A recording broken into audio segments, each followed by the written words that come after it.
जो कल शहीद हुई है, और यकीनन ख़ानदान के पास तो इस वक्त बात करने की ज़रूरत नहीं है। वाले से भी मिली, कोशिशों से, बच्चों से, और इस पर जितना अफसोस किया जाए कम है। अल्लाह ताला इनके ख़ानदान को सब्र अता करे, और आपकी जो मेहनत है उसको हम सलाम पेश करते हैं। यकीनन सहाफ़ी जो है वो दिन रात मेहनत करके, कैमरा उस साइड पे करें, आपको गैप मिलेगा। तकलीफ के बावजूद कैमरा आपके इधर है। अपना काम करने में जुटे रहते हैं। सनम भी इस तरह की एक जर्नलिस्ट, और इस माशरे में औरत अपना मुकाम बनाने के लिए बड़ी मेहनत करती है।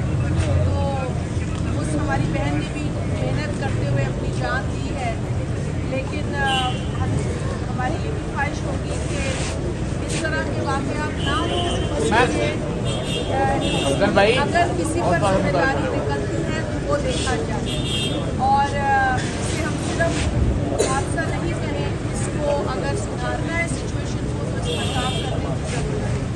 क्योंकि रिपोर्टर्स जिस तरीके से काम करते हैं उनकी कोई प्रोटेक्शन नहीं है। जो मीडिया वर्कर्स हैं उनके लिए स्ट्रगल करती रही है, और अभी लीडरशिप ने फिर ये मैसेज दिया है कि मीडिया इंडस्ट्री और पॉलिटिकल पार्टीज को मिल के कोई नया अमल तैयार करना चाहिए।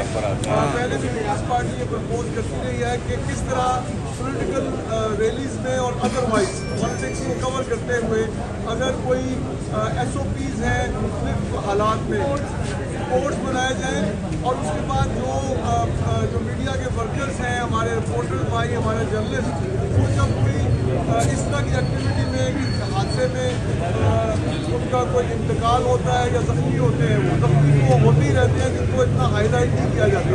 उसके लिए कोई कानून अगर बनाने पड़े तो वो भी बनाए जाएंगे। हमारी पार्टी लीडरशिप ने मैसेज दिया है आज मीडिया के। YouTube पर गुगली टीवी देखने के लिए youtube.com की सर्च बार में गुगली टीवी टाइप करें। गुगली टीवी के पेज पर सुर्ख रंग के सब्सक्रिप्शन वाले बटन पर क्लिक करना ना भूलिए। YouTube पर अपलोड होने वाली वीडियो से बाखबर रहने के लिए बेल आइकॉन पर क्लिक कीजिए। आपको हर नई आने वाली वीडियो के बारे में नोटिफिकेशन मौसूल हो जाएगा।